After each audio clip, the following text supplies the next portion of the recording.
അവിടെ നിന്നോ, ഇല്ലെങ്കിൽ നിന്നെ ഞാൻ ഇന്ന് കൊല്ലും. ഇന്ന് കൊല്ലും ഞാൻ. അമ്പടാ, ഇതെന്താ പുഷ്പകവുമാനോ? ആകാശത്ത് ഇറങ്ങണില്ലല്ലോ. വാ വാ വാ വാ, ഇത് ഞാനാ വിളിക്കണ. എന്നെ എനിക്ക് ശരിക്കും മനസ്സിലായിട്ടില്ല.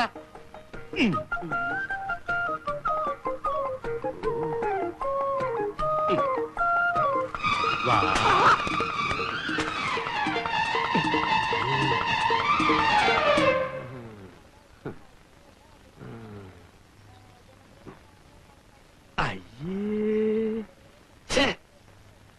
നല്ല കാലം ചാണകമാണല്ലോ.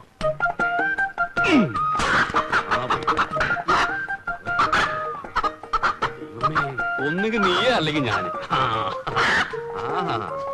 ഒന്ന് നോക്കി നടന്നുകൂടോ. ഏത് പ്രാന്താശുപത്രി ഓടി വന്നെ മുഖത്ത് കണ്ണിലിടോ എനിക്ക്. സമയമില്ലല്ലോ.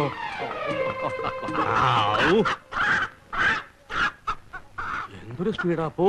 ഒളിമ്പിക്സ് കോഴി വണ്ടി ഇപ്പൊ വന്ന് പോയിട്ടുണ്ടാവും. എവിടുന്ന്? ഇന്ത്യൻ വണ്ടിയെ പറ്റി മോള് തീരെ പരിഭ്രമിക്കണ്ട. അയ്യോ, മുണ്ടിൽ മുഴുവൻ ചളിയായല്ലോ. അച്ചോട്ടെ മുണ്ട് മാറ്റിട്ട് പോരാ. അയ്യോ, അതിനൊന്നും ഇനി നേരമില്ല. എന്നാൽ അങ്ങനെ തന്നെ. ഭാനുവേടുത്തിയേ ഇതാ കോഴി എത്തിക്കഴിഞ്ഞു. കൊല്ലണതാരാ? ഓ, അത് ശരിയാണല്ലോ. ഞാനാണല്ലോ സ്ഥിരം കൊലപാതകി. ആ കത്തെടുക്കൂ. അമ്മേ, അച്ഛൻ സ്റ്റേഷനിൽ കാത്തു നിൽക്കുന്നുണ്ടാവും. ആ കോഴിയും കൊടുത്തേ. ഓ, ഇത് പിടിക്കൂ. ഒന്നും ചെയ്യില്ല, പിടിച്ചോളൂ. അച്ചോട്ടിങ് വാ. ഓ മോളെ, എന്റെ കൈ വിട്. എന്റെ മുണ്ട് മതി. മുണ്ടൊന്നും വേണ്ട. മുണ്ടില്ലാതെ ഇപ്പൊ തന്നെ നേരം എത്രയായി? നേരൊക്കെ എത്രങ്കിലും ആയിക്കോട്ടെ. സാധാരണ അതൊക്കെ പതിവാ. ഓ രാഘവേട്ടനാ, ഇന്നെന്താണോ വണ്ടി സമയത്തെത്തി? ഏതായാലും സ്റ്റേഷനിൽ പോകാതെ കഴിഞ്ഞു. ഞാൻ അപ്പോഴേ പറഞ്ഞതാ, ആരും കാണാൻ അച്ഛൻ എന്തുമാത്രം ഓ, സങ്കടപ്പെട്ടു. പിന്നെ മൂപ്പർക്ക് എന്താ സ്വന്തം വീട്ടിൽ ഒഴിയതില്ലേ?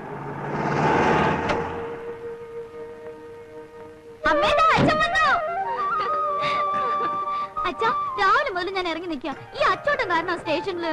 അയ്യോ, ഞാൻ കാരണല്ല, കോഴി കാരണം. ഞാൻ അവരൊന്നും ഇല്ലാത്തോണ്ടല്ലേ ഞാൻ തന്നെ ഇറങ്ങി പുറപ്പെട്ടത്. പക്ഷേ ഞാൻ കോഴി. അയ്യോ, ഞാൻ കോഴിയല്ല, ഭാനുവേടുത്തി. കോഴി വേണമെന്ന് പറഞ്ഞു. അതിന്റെ പിന്നാലെ ഓട്ടം ചാട്ടുമായിരുന്നു. ഇപ്പൊ അങ്ങോട്ട് കൊണ്ട് കൊടുത്തുള്ളൂ. എന്റെ കടിതം കിട്ടില്ലായിരുന്നു പാനു? കടിതോ? കത്ത് ഒക്കെ കിട്ടി. അത് ഇങ്ങോട്ട് വിട്ടു തന്നാ മതി. രാഘവട്ടം പൊട്ട് വിശ്രമിക്കും. സൂക്ഷിക്കണം കേട്ടോ. ഞാൻ സൂക്ഷിച്ചോളാം. നീ സൂക്ഷിക്കുന്ന കാര്യമല്ല, അതിനകത്ത് പൊട്ടുന്ന സാധനം ഉണ്ടത് പൊട്ടാതെ സൂക്ഷിക്കണം. ഓ, ഞാൻ സൂക്ഷിച്ചോളാം. ഹായ്, എന്താ അച്ചു ഇത്? കുറച്ചുകൂടെ അങ്ങോട്ട് മാറിയിരുന്ന് ചെയ്തൂടെ? തൂവലെല്ലാം കിണറ്റിലല്ലേ വീഴുക? അത് ശരി, തൂവല് കിണറ്റിൽ വീഴാതെ സൂക്ഷിക്കാനുള്ള ബുദ്ധിയും കൂടി എനിക്കില്ല. അച്ഛേ വാ, നമുക്ക് പോവാം. എങ്ങടാ? വണ്ടിയിൽ ഇരുന്നപ്പം വിചാരിച്ച എത്തിയ ഉടനെ ആ കോരപ്പുറത്തെ കുളത്തിലത് മുങ്ങിക്കുളിക്കണം. അവിടെ ഈ കുഴായി തണ്ണിലല്ലേ കുളി. ഫ്ലോറിന്റെ മണം വേറെ. മുനിച്ചാമി ഉണ്ട്, നല്ല വെള്ളം കിട്ടും. അതാരാ ഈ മുനിച്ചാമി? ഓട്ടറാ. ഓ, എന്തൊരു സ്നേഹമുള്ളവനാണെന്നറിയോ. ഞാൻ എന്റെ വലുതേ നീട്ടി അവനറിയാം എന്തിനാണെന്ന്. ഇടതേ നീട്ടിയാലും അവന് സംഗതി പിടികിട്ടും. കൈയൊന്നും നീട്ടിയില്ലെങ്കിൽ അവ വെറുതെ നിൽക്കായിരിക്കും. എന്നാലും കഴിഞ്ഞ 30 വർഷത്തിലേറെ കേട്ട് തരംപിച്ച ഈ തീവണ്ടിയുടെ ഒച്ചയും ബഹളവും ഒന്നും ഇല്ലാണ്ട് ഇനി ഇങ്ങോട്ട് ജീവിക്കണല്ലോ എന്ന് ഓർക്കുമ്പോഴാ. അതിന് ആരും കാര്യം ചെയ്യാം. എല്ലാ ദിവസവും രാവിലെ രാഘവേട്ടന്റെ വീട്ടിൽ വന്നിട്ട് ആ തീവണ്ടിയുടെ ശബ്ദം ഉണ്ടാക്കാം. തീവണ്ടി ഞാനോട്ട് ബന്ധത്തെ കുറിച്ച് നിനക്കെന്തറിയാം? എന്താ വല്ല രക്തബന്ധം വല്ലതും ഉണ്ടോ? അതിനൊക്കെ വലിയ ബന്ധമാണെന്ന് വെച്ചു. നിനക്കറിയോ, എന്റെ കോടി കണ്ടാവൻ നിൽക്കും. കോടിയുടെ നിറം മാറ്റിയാ അവൻ പോകും.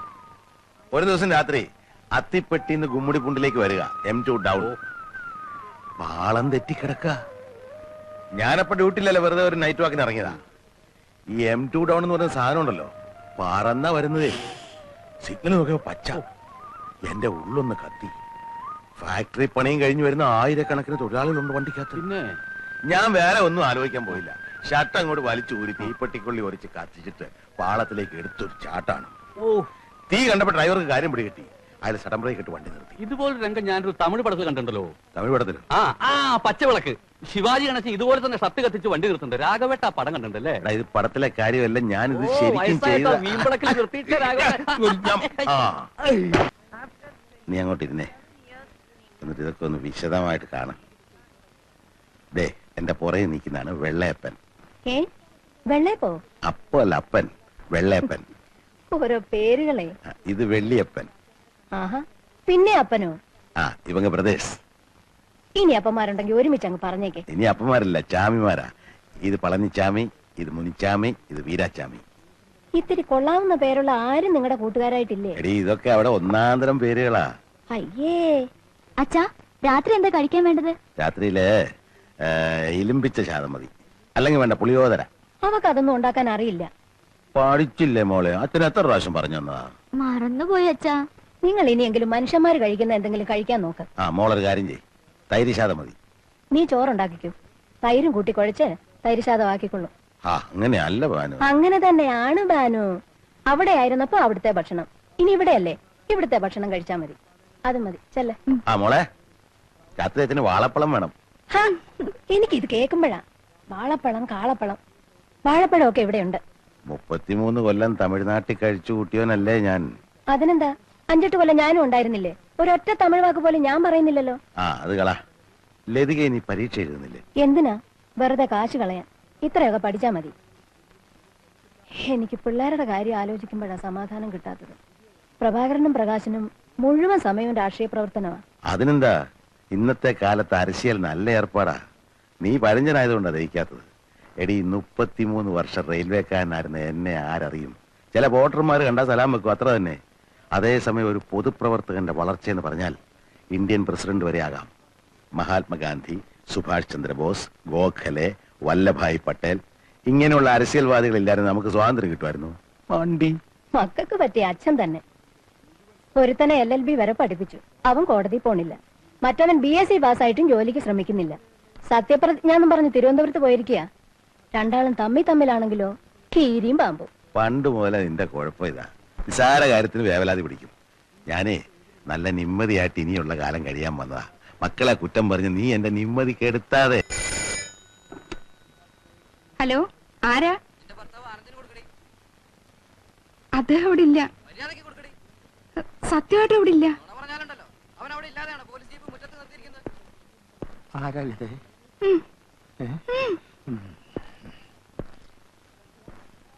Sub inspector Anandan speaking. നീ ഇനി അധികകാലം ആനന്ദിക്കേണ്ടി വരില്ല. നിന്റെ അന്ത്യം അടുത്തു കഴിഞ്ഞു. ഞങ്ങളുടെ പാർട്ടി പ്രവർത്തകരെ തല്ലിച്ചതച്ച് നീ കുറെ സൂചിച്ചില്ലടാ. നീ എന്ത് വിചാരിച്ചു ഞങ്ങൾ ഇനി അധികാരത്തിൽ വരില്ലെന്നോ? അല്ല സുഹൃത്തെ, ഞാൻ ഒന്നും പറയണ്ട കഴുത. നിങ്ങളാരാ? നിന്റെ കാലൻ. ആരാ? കാലൻ. എന്റെ കാലൻ. ഇന്നലെ വിളിച്ച് ഇതുപോലെ തെറി പറഞ്ഞ് വേറൊരു ശബ്ദ. അതെ, അത് വേറെ കാലനായിരിക്കും. എന്റെ സ്റ്റേഷൻ അതിർത്തിയുടെ പല കോണുകളിൽ നിന്നും പലരും വിളിച്ച് പുളിച്ച തെറി പറയുന്നുണ്ട്. എല്ലാം ആനന്ദേട്ടം വരുത്തി വെച്ചല്ലേ? എടി, സർക്കാർ മാറി വരുമെന്ന് ആരെങ്കിലും വിചാരിച്ചോ? RDP-ക്കാര് പറഞ്ഞു, INSP-ക്കാരെ ഞാൻ തല്ലി. ഏതായാലും എന്റെ കാര്യം പോക്കാ. നമ്മളെ മക്കളെ അവര് കിഡ്നാപ്പ് ചെയ്യുമെന്നാ എന്റെ പേടി. കിഡ്നാപ്പിംഗ് ആണല്ലോ പുതിയ ഫാഷൻ.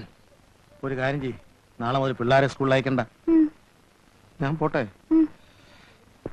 ഞാൻ ജീവിച്ചിരിപ്പുണ്ടെങ്കിൽ വൈകുന്നേരം കാണാം.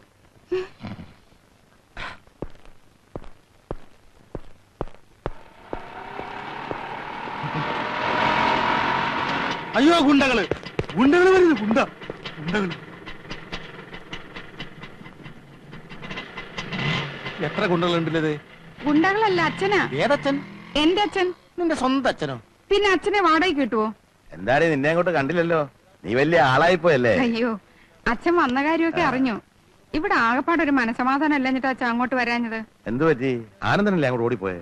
അതെ, ഗുണ്ടകളെ പേടിച്ചിട്ടാ. ഗുണ്ടകളോ? അതെ, രാഷ്ട്രീയ ഗുണ്ടകൾ. അച്ഛന്റെ മോൻ പ്രകാശന്റെ പാർട്ടിയിൽപ്പെട്ട ഗുണ്ടകളാ.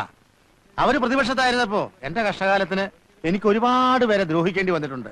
അതിന് അവരിപ്പോ അധികാരം പ്രതികാരത്തിന് ഉപയോഗിക്കുക. ആഹാ, ആരെ നമ്മൾ അന്തമാതിരി ദ്രോഹിക്കാൻ പാടില്ലാണെന്ന് എന്ന് വെച്ചാ ഭരണത്തിലിരിക്കുന്ന പാർട്ടി പറയുമ്പോ ചെയ്യാതിരിക്കാനൊക്കെ പോവൂ.